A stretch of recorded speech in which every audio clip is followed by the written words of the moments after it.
All right, welcome back, everybody. It's another episode of the Tim and Tim Show every Tuesday at 10 a.m. Eastern Time. And this week, we're going to have an interesting conversation of, do you really want to own it or do you want to manage it?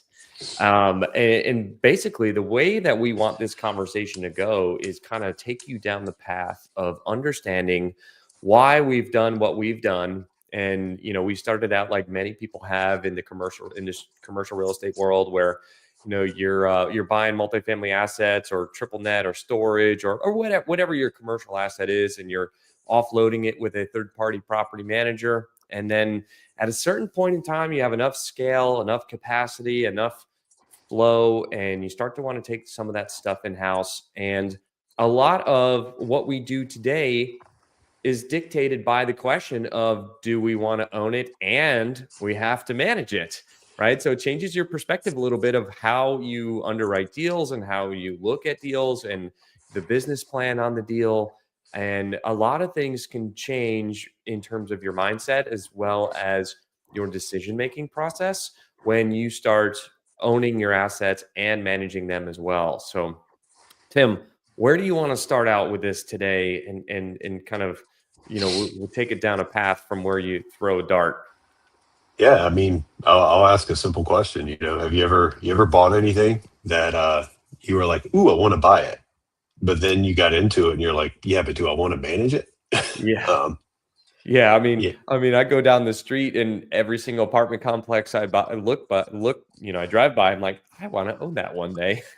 yeah, and I mean, and that I think that's something people miss. And let's go with the good morning, Dennis. What's going on, man? Um, what's the? I think that's. Let's go with the. Let's start with the really easy one, right? Like when you live out of market from something you want to manage, right, or something you want to own, and the guy that's living in Ohio that's buying in North Carolina. It's like, but what happens, right? If your third party manager doesn't work out and you're not able to really solve for that, what are you going to do?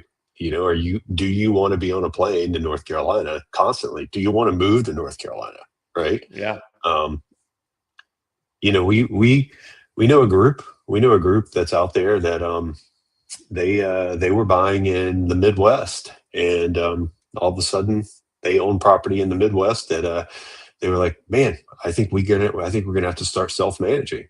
And guys within their company moved from the East Coast to the Midwest, like uprooted Another their group is families. Texas. Yeah, Yeah, another group's up Texas that we know of. uprooted their families, moved to those states to manage those properties, because exactly what we're talking about right here. So I think that's an honest question for folks, of like, when you're looking at something, you got to ask yourself, do I want to potentially manage this thing? Um, you know, I, but I mean, so like us, we have things all over the Southeast. And I think there's a couple of times when we have stepped back and said, we don't want to manage it. Right. There's Um, there's a there's numerous deals that we've looked at, and I'm like, Tim, I don't want to manage that, right. and even deals that we're looking at selling is, I don't want the management of it anymore, Right. and partially that's some of the decision making of why we're selling some of the assets is because, on paper they could be fantastic, but at the end of the day, the constant nightmares of dealing with the day-to-day management is like, it's not worth it anymore. What Tim, what was that saying that you were always like, yeah, I mean, it's kind of like the 80-20 rule, right? It's like, Right. the 20% of the properties that you own are going to take up 80% of your time. And Tim Bratz is one of our mentors. And when we did a coaching session with him, he basically, that's where he brought it back to, is like, you got to do the 80-20 analysis and get rid of the Yeah. bottom 20, because it Yeah. can open up capacity and mindset and morale and funds and opportunity, really, by cutting the low 20% on deals that just aren't performing well, that are difficult to manage, that have constant turnover and problems, and incident reports. That's a good lead indicator of a property that we're going to sell quickly, is how many incident reports do we have there. Yeah, yeah, and guys, sometimes it's not that a property's a headache. Um, for instance, we own a couple of places that we went into markets and we were like, we're going to expand in this market, and then as we got into the market. So everything looks good on paper. Everything you walk the market, you visit it, you spend time there, like we talk about all the time. And then you get in there and you realize, okay, there are other factors at play here that make it so that we should not, could not, or don't want to expand in this market. And sometimes, guys, let's just be honest. You can do all the due diligence in the world, and you won't find that out until you own in that market. Yeah, like you don't really know what it's like working with that state's housing authority until you're actually working with that state's or even that county's housing authority. Yeah, and then too, you may not quite understand what the other owners in the market are like and how difficult they are going to be to buy stuff from. There's markets that you go into, especially smaller towns, guys. Like you might go into some of these smaller towns and you're like, oh, I can probably buy that one, and that one. And now I got 150 units in this town. But hey, those 3 are owned by mom and pops, and their kids are now 26 years old, and the kids want to buy them from mom and dad. And you've got no foot in the door to buy these things. Tim. Yeah, you've got no foot in the door. See, I'm speaking to experience here. This has happened twice. Oh man, those were the 2 that I was like, oh, Tim, this is it. Finally, these are the ones we've been looking for. Yeah, but man, but see, that happens on multifamily, guys. Like you'll see it all over the place. Like I'm literally dealing with a situation right now on a personal level where same thing. Like there's a house that's selling, and one of the kids has come in and been like, I think I might just want to buy it. Instead of mom selling it off to another buyer. I think one of the kids is coming in and being like, I think I want to buy it. So I think it just happens, man. So then all of a sudden you get into a market, right? And you realize, hey, I'm a property manager and I own 31 units in this little market over here, and I can't buy any more. Right. And I mean, and we had that conversation of, hey, if this one hits, we probably keep that other deal. But if it doesn't hit, then we got to get rid of it, just because the operational side of it is you can't find a property manager in the area, and you don't have enough scale to manage it yourself. You're getting killed in mileage expense, and it's just it's suffocating the deal ultimately, and just because you're not set up to run it efficiently. And as we've started to onboard a lot of employees and given Tim and myself the mental capacity to work on the business instead of in the business again, we're starting to realize, like, whoa, some of these things have been slapping us in the face, and now we have the mental capacity to make decisions and act on those decisions. Strategic thinking. It's funny. People talk about that strategic thinking and giving yourself the space to think about that kind of stuff. And it's very, very, very, very easy to identify it and see it in other people. But when you're in it, man, geez, you can't see out of it, because you're just you're so underwater in the day-to-day stuff that you don't have the space to think about, like, what is the next best move for us and the company and all of our employees. And not only that, the residents too. I mean, if you're not a good property management company set up to operate efficiently in a market, your residents are probably not having the best experience either. Yeah, for sure. No argument there. And honestly, that's another place this conversation can go, is like, hey, you see folks that's like, I'll just start a property management company, right? Like I'll just start a property. And famous last words. Yeah. These 2 guys are guilty of that, right? Guilty. How hard can it be? All you got to do is sign leases. Yeah, I'll just start a property management company. But hey, here's about all of the other stuff that comes along with the owning and operating and structuring and motivating a business to operate and continue to grow. And here's what I would tell you: like having a property, self-managing, I don't know, 20, 30 doors, probably not that bad, right? Yeah, like you could probably make that work, especially if you're close by. So that comes back to that whole market thing. Like if you're going to buy a 30 unit 500 miles away, you better be real sure that you want to own it. And honestly, like I've had brokers reach out recently, and they're like, dude, I got a great deal that you should buy. And I'm like, where is it? First question, where is it? And they'll tell me the city, and I'm like, sorry, too far away. I'm not dealing with it. If it's not in these 2 or 3 locations, I'm not doing it, just because it's close enough. And 2 years ago, I might have been like, yeah, we could probably make it work. But now I'm just like, nope. If we don't own something already in that market and it's not like in our circle, it ain't happening just because it's just too difficult to grow and scale and really have like control. Control's a good word. Yeah. And honestly, we've had a number of these recently. Like you're talking about close enough. That one really hits a nerve because so just so you guys know, like anybody that knows North Carolina, we don't own anything in the Asheville market. No N, guys. This isn't Tennessee, just ASH, Asheville, North Carolina. We don't own anything in that market.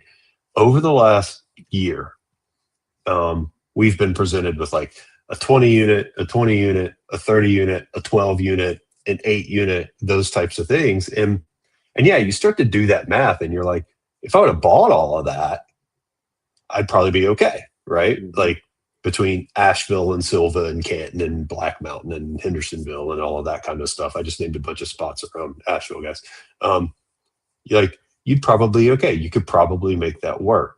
But there's a whole lot of ifs there, right? Like if I am the one who buys all of those deals, right? And then all of a sudden I'm at this point where it's like, all right, I got the 12 unit, the 8 unit, and the 20 unit. I really, really need that 30 unit to make this start to be realistic. So did I just put myself in a position where maybe I overpay on something or I'm a little more aggressive on buying something in a market than I should be? Maybe.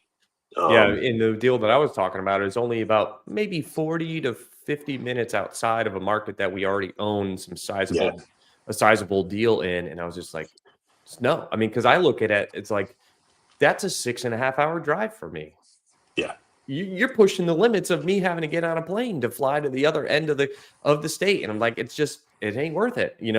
I like our little bubble that we're kind of in now. It's like, I can be out a lot of the properties in 2 hours. You can be out a lot of properties in less than 2 hours.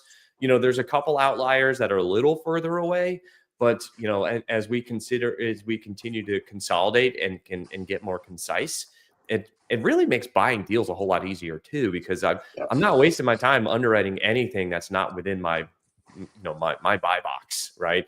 And it's got to be in a couple primary markets, or it's got to be in a market I already own something in.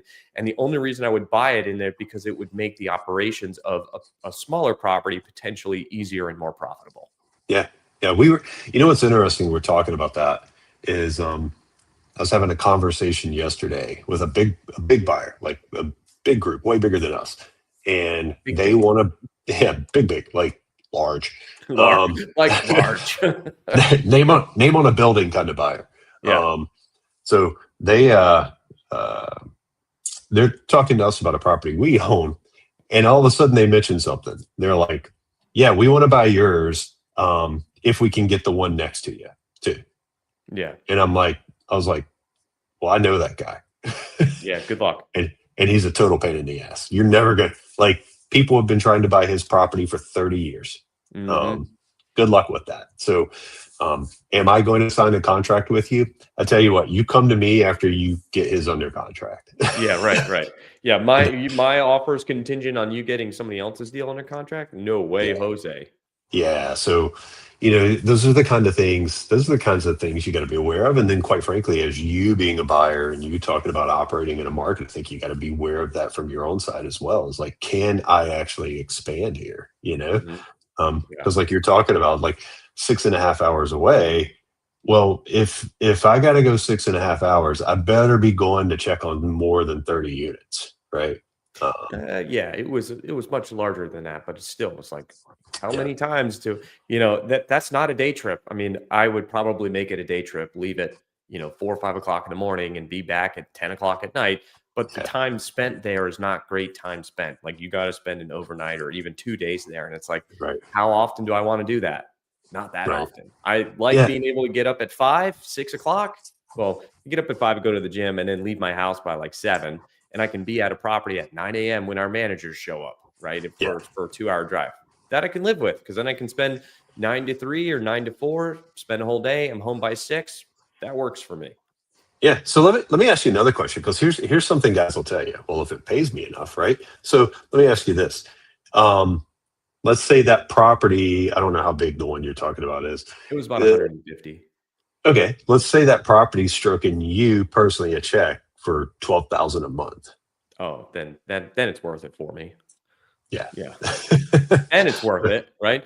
It's like, okay, well, you just kind of work that into the budget of, okay, I'm going to do this once a month, you Yeah. know. Yeah, for 12 grand, I'd do that. Yeah. But how So, many deals do we have that are paying each $12,000? well, and You I mean, know? and folks, let's be honest. Like, if you're doing a syndication, you as a GP, and let's be honest, if you are operating the deal, you're the GP. So, which means that you're paying investors a big portion of your deal, probably. Mhm. Um, Most syndications, even large, aren't stroking a GP member a $12,000 a month check. Um, Yeah, I mean, they have to be very, very big, so, like so, 500 units maybe. so And you got to then, own 100% of that. so then here's the other question, right? So it's not stroking you a GP member a $12,000 a month check, but Tim, after operating it for 5 years and going to it every month for the next 5 years, you're going to get a $500,000 check. But you maybe earn some asset management fees and maybe a little cash flow starting in year 2 or 3. It's the maybe kickers nowadays, right? And if I've learned anything over the last 18 months, is all of that balance sheet equity, converting it to cash is a whole lot more difficult than maybe in the next run up into the 2030s, that'll be a different conversation. But in terms of right now, if it ain't paying me today, I'm probably not going to do it, just because the time investment, I got enough time investment properties. I need some more properties that are paying me now. Yeah. So guys, the reason I'm asking that question is because, and we'll get back to the property management thing in here just a second, because we're kind of getting off more into like the asset management piece of it, BP. But like, and if anybody ever wants to know the difference, we can do a show on the difference between asset management and property management if you want. But the thing I'm getting at here is, like, you guys are starting to see a lot of GPs, a lot of syndicators kind of throwing their hands up in the air and saying, I'm just tired and it ain't worth it anymore. Oh, Even dude, I had a conversation with an investor literally Yeah. last week. And she said that she was willing to write the check for the money that the deal needed to be successful. And so the excuse was the deal, the GP said, well, the deal needs money. And she said, okay, well, I'll provide the money because it's a good deal. And then the response was, oh, we just don't really want to deal with it anymore. So which is it? Is it you don't want to deal with it, or the deal needs money? Obviously, she was clearly frustrated with that situation. Yeah. So that's probably a situation. I don't know what he's talking about here, but that's probably a situation where maybe the GP doesn't want to do it anymore because They're it's not just getting paid. they're not getting paid, and maybe they'll get a check down the road, right? So guys, like, here, let's just be real frank with each other about like GP syndication deals, right? Let's say you've done a GP deal. It hasn't gone the way you wanted it to because insurance rates have gone crazy and your refis are just not where they were supposed to be. So you were expecting to you were expecting to give maybe 170, 80, 50% of investor cash back in year 3, right? Mm-hmm. But you can't. In the first 2 years, you weren't really ever able to pay the full pref, so you got some accrued pref sitting there. Yeah, you And buried now it you can't. And now you can't return all the capital you thought you were gonna be able to return. So now you're buried. You got to pay more pref than you were expecting. So you're getting further and further behind on the pref. And now GPs are sitting there going, "And that $500,000 check I was supposed to get 5 years from now, I don't know if I'm getting anything."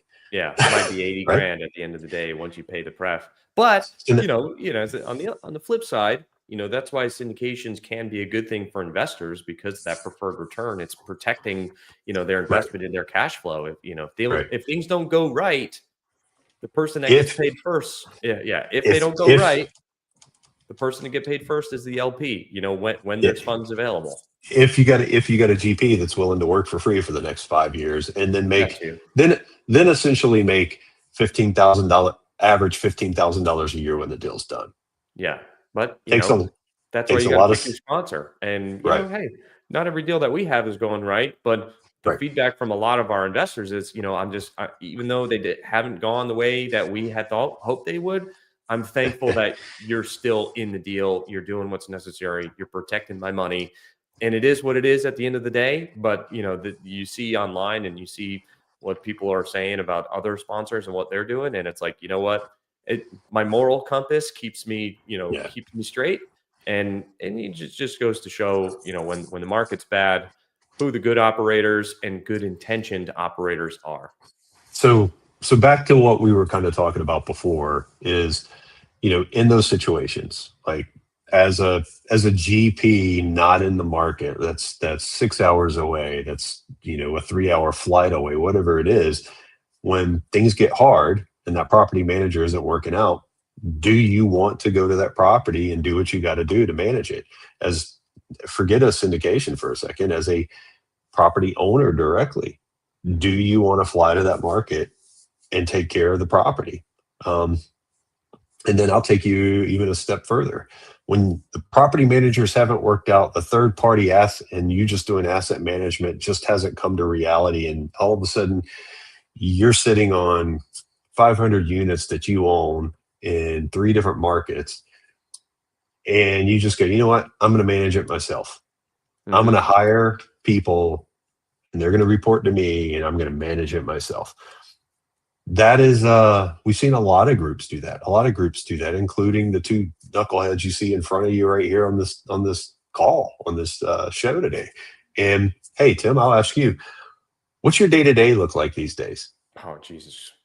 95% of my day is working in or on the property management structure, business, problems, efficiency, all of that stuff. I mean, it's maybe 5%. It kind of comes in ebbs and flows depending on, time of the year, whether it's like insurance renewals, refinances, tax returns, like all the, so, kind of the equity side of our company, that's kind of, seasonal. But if it's not like in a seasonal period where I got to focus on our investors and the equity side of the company, I'm working on how are we making sure we're getting our lease renewals done? How are we making sure we're collecting the rent? Are we filing evictions on time? Like all of that kind of day-to-day operational stuff. Yeah. So guys, what we're getting at is when you remove that, I'm an asset manager dealing with third party, right? Mm-hmm. When you remove that, you go from the asset manager dealing with probably 1 or 2 contacts at the property management company that handle everything else. Now you are the guy or lady or gal or whatever, dealing with the vendors, dealing with the accountants, dealing with the tenants, because I don't care who's managing your property, you're gonna get calls from tenants. Oh, absolutely. And they all find my number somehow. Yeah. And now you're dealing with the on-site property manager who, I don't know, probably maybe doesn't show up to work on Tuesday, that kind of thing. Strolls in around 10 a.m. Yeah. So now you're dealing with all of and now you're dealing with the housing authority too. Ooh, just poke. It's like, so really the question is, hey, when you buy a property, when you're looking at a property, do you really, really want that property? Right? Because if you do, and you're willing to tell yourself, hey, no matter what, come hell or high water, I'm willing to do whatever I got to do. Okay, cool. Go for it. But like Tim said, when you're really looking at that 150 unit that's 6 hours away, and you're like, oh man, this looks so sexy. I mean, I could own 150 unit, right? And then you're like, yeah. And then you're like, oh, wait a minute, I'm not willing to drive 6.5 hours to manage that property. Then maybe don't do it. Maybe leave it to the next guy. I think, we've done a lot of things out of necessity, right? Because if you hire a third-party property management company, like say for example, you hire Tim and I, to manage your property, that's a business for us, and we need to make money from that business, right, to sustain our lifestyle and pay our bills and our mortgages, and we got bills to pay too, right? And you have to understand. Oh, you're a day early.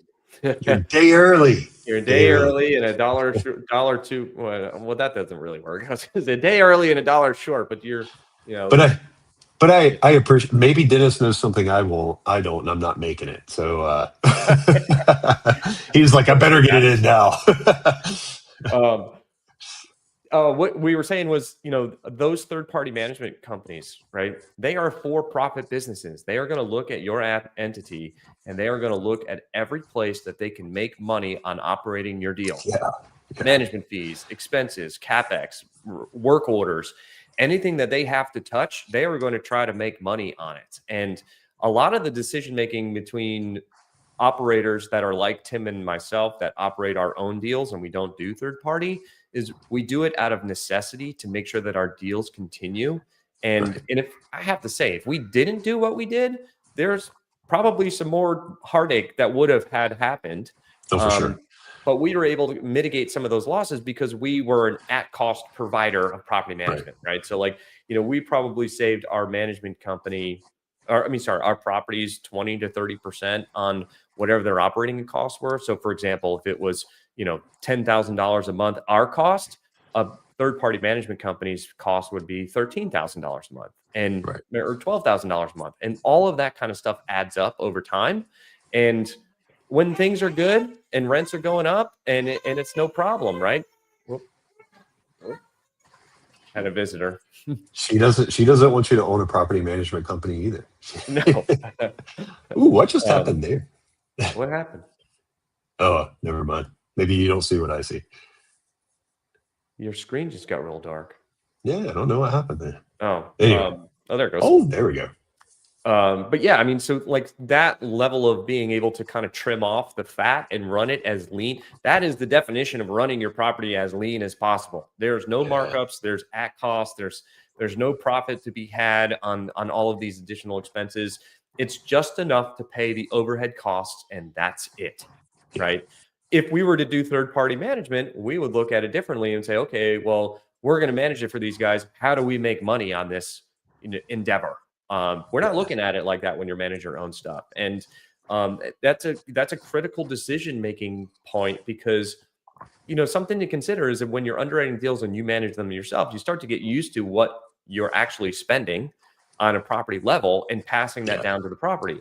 Well, say, for example, hypothetically, if we didn't want to manage our properties anymore and we didn't budget our properties to be ran by a third-party management company, we could be in a really bad spot because our operating expenses would go up literally, overnight once the new property management company takes over. And the thing that a lot of people don't consider also is when you go to sell a property. So here's one thing to consider, right? Is when you go to sell a property that you manage yourself, that you're running as lean as possible, people that are coming in and buying it, they're not going to assume they can run it at the same expense load because they're going to have to pay those third-party management fees and that additional management expense, right? And so when we're underwriting deals, we have to be conscious of bumping up our cap rate a little bit more, right? Paying attention to our exit price per unit and not on our cap rate, right? Because that's a better indicator for us on what we can sell a deal for. And that matters because during our ownership, hypothetically, your cash flow is better, but the value is still going to be whatever the market rate value is. So, if you're able to run your property for $10,000 a year less in expenses and the next guy's not, then they're not going to be able to run it at the same level cap rate that you can run it at. And those types of things have to come into consideration when you're selling a property as well. And refi. And refining. Yeah. The hardest thing, one of the hardest things that Tim and I are dealing with right now is lenders are taking our, they're looking at our expenses and they're fluffing them all up for if they had to take them back, what would their actual, what would their projected NOI be? And they're obviously fluffing it to protect themselves. Yeah. And, here I am sitting there arguing with these guys of like, well, you're taking my T12 insurance expense, but my policy renewed 60 days ago, and here's my new rate. Why are you budgeting for what my old rate was? And it's things like that really can bite you in the behind for sure. Yeah, for sure. So, but all right, guys. Hopefully you guys got something out of this today. I know I did. It made me rethink this whole property management thing. Yeah. Um, No, we got a great team in place and yeah, making changes. Every week we're making changes, new focus, new projects, constantly. new direction and guidance, and trying to focus on, well, what's the biggest thing we need to solve right now instead of trying to solve it all at once. So, all right, guys, thanks for joining. See you again next week. Peace. See you guys.